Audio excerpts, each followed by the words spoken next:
The wife and I took a trip to Memphis this weekend, visited 2 distilleries amongst all the other sites. So let's capture what we found in the first distillery and some of the products that we brought home next.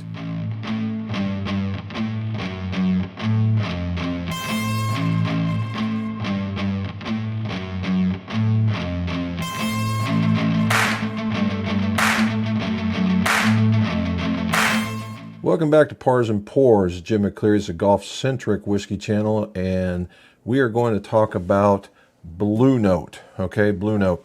Now, how did I come across Bluenote? Well, I came across Bluenote on another vacation in South Carolina, and I found it at the place called the Liquor Library, and this happens to be a store pick from that place, a unfiltered, uncut, straight bourbon whiskey coming in at 116, and it's from barrel 21736.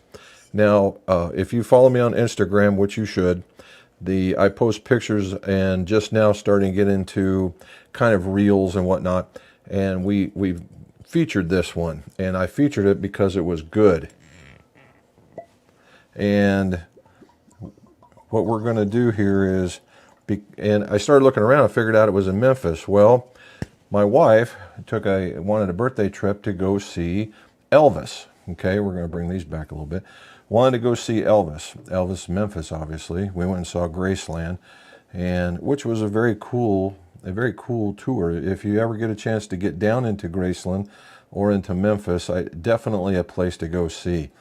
Schedule in advance, find your tickets that you like, and take the tour. And get ready to spend between 3 and 4 hours doing it. There's a lot to see. It was excellent. I will say that it was excellent. You get it was almost, the house itself was cool, almost anticlimactic in my opinion. But the stuff on the actual other observations you get to make. Anyway, the whole thing was just really nice to see. Definitely worth the trip. I recommend it. Anyway, the house was anticlimactic, but everything across the street, all the cars and the memorabilias and the costumes and all that stuff. And there's actually a pretty decent barbecue joint from Vernon's. I would definitely recommend that to be sure. Alrighty, so Bluenote. Bluenote got started in the 2000 teens, I believe it was 17. And you'll see most of these craft distilleries between 16 and 19 got started. And Bluenote's is not an exception. They got started in the teens, and they're a very small outfit. If you go to Bluenote Bourbon, you will find their website, and you'll be able to schedule a tour if you want to. Now, I will say, these folks are extraordinarily friendly. However, the location of this thing is a little bit sketchy. I know they probably don't want me to say that, but when you get there, it's not like your life is in your own hands. It's a downtown area for those of you who've never done anything like that. And but you get inside, and it's like going into a whole nother world. The place where you sit down to do your tours or get your introduction into Bluenote and to the tours is very quaint.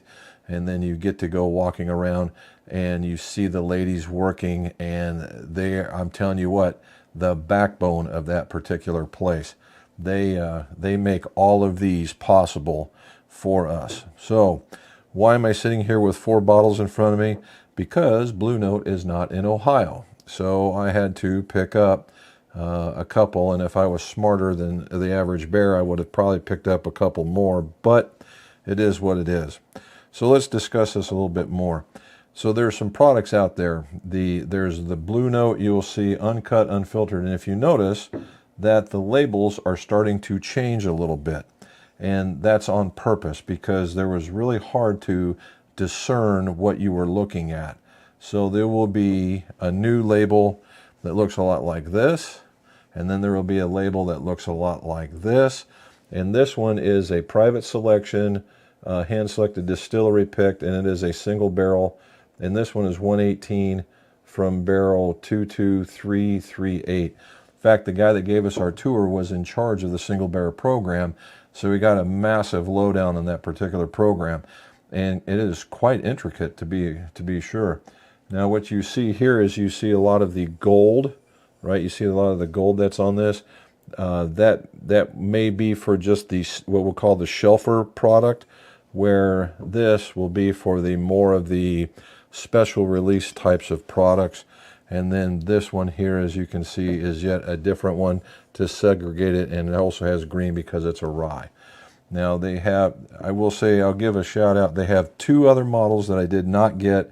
One because I just didn't think it tasted good, and the other one I couldn't taste. So I'm a big fan of being able to buy what I like.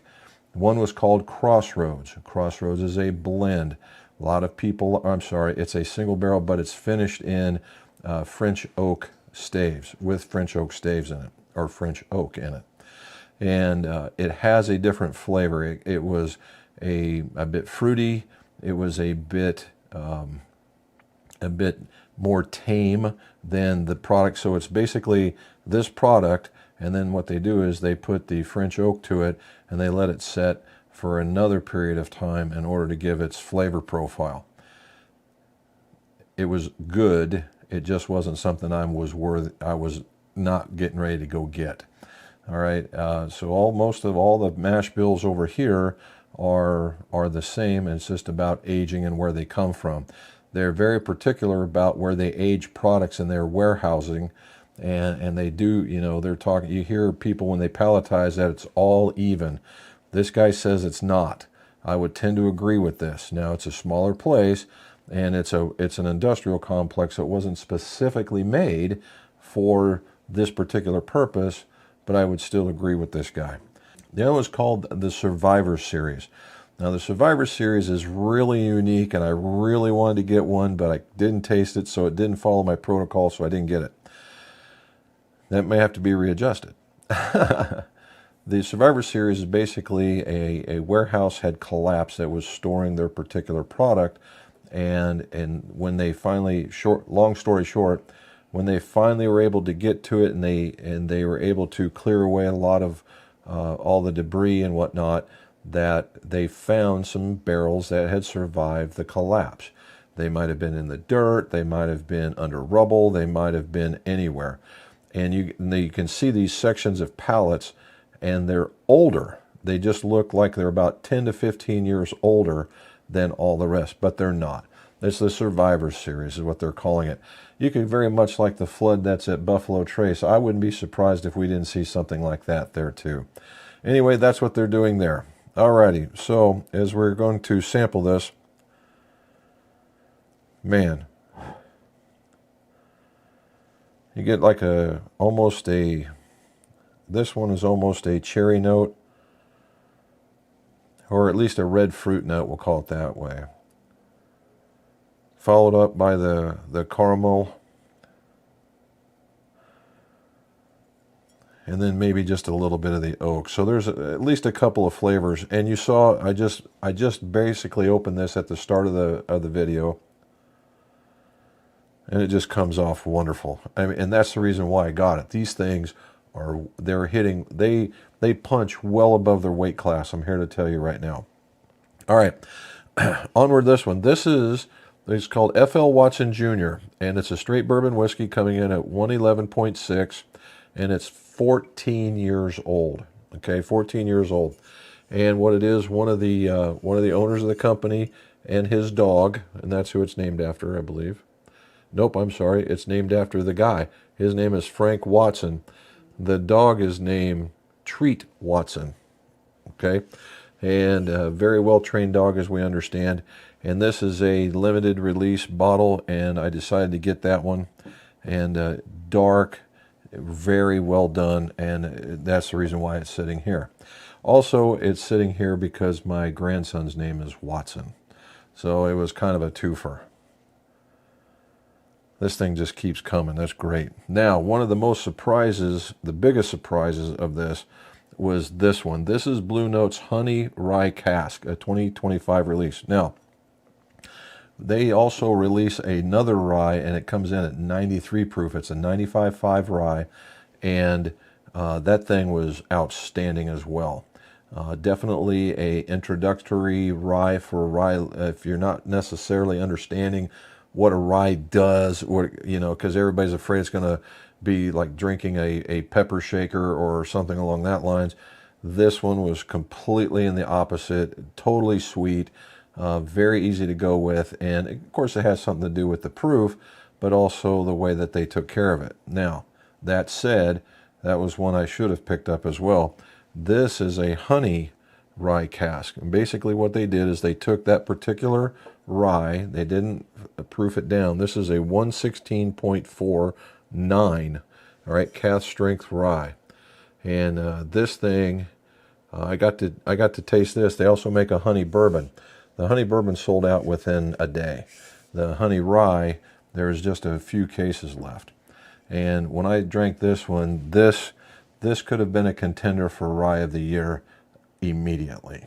So keep your eyes open. Now, last bit of this, and we'll do a taste on this, is that Bluenote, even though they very well may not be totally distributed across all 50 states, and they very well may be small, they've also won a truckload of awards from across the gambit. You know, the San Francisco Spirits, Whiskey Advocate, all those. Since 2021, they've been winning awards all the way up through 24 with various entries into there. So it's not just like, hey, Jim stumbled onto these guys. They've earned their right into the national spotlight, at least, for doing this. So let's get to this. Again, it just keeps getting better and better.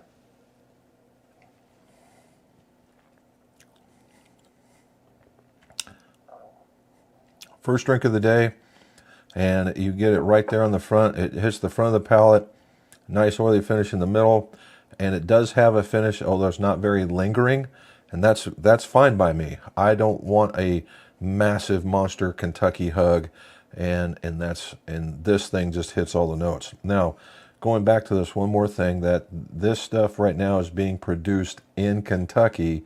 It stays there for the allotted time frame so that they can still call it Kentucky bourbon if they want to, and then they bring it into Memphis. And if you guys have ever been to Memphis or in the Tennessee area, in this area, it has pretty decent temperature swings, much like Kentucky does.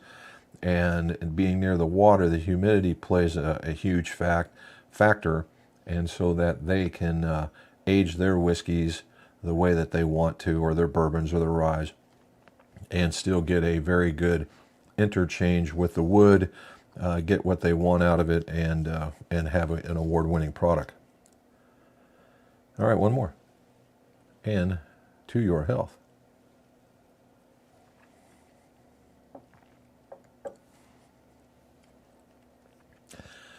Yeah, get just a hint of the spice, and this is a bourbon.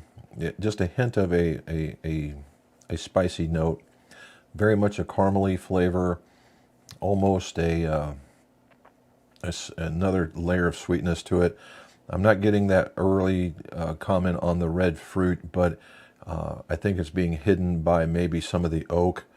Again, a nice oily texture in the middle, and now that I've set there, you get this lingering finish. But it's not intrusive. It is just exactly the way you would want it, for me, for a bourbon to set on the palate. So I think that's a great ending to a great day. Now, how am I telling you all this? Because I literally just drove in from Memphis a couple of hours ago, and we're sitting down and we're doing this. So again, Bluenote, several different varieties, all excellent purchases to get some. If you're lucky enough to have their distribution, you can order it from their website, and don't sleep on it. Don't sleep on it one bit. If you call in there, I'm sure you get all the help you ever wanted to get, and you won't be sorry. So again, thank you for watching the video. Give us a like and subscribe, and as always, save those pars, but share those pours.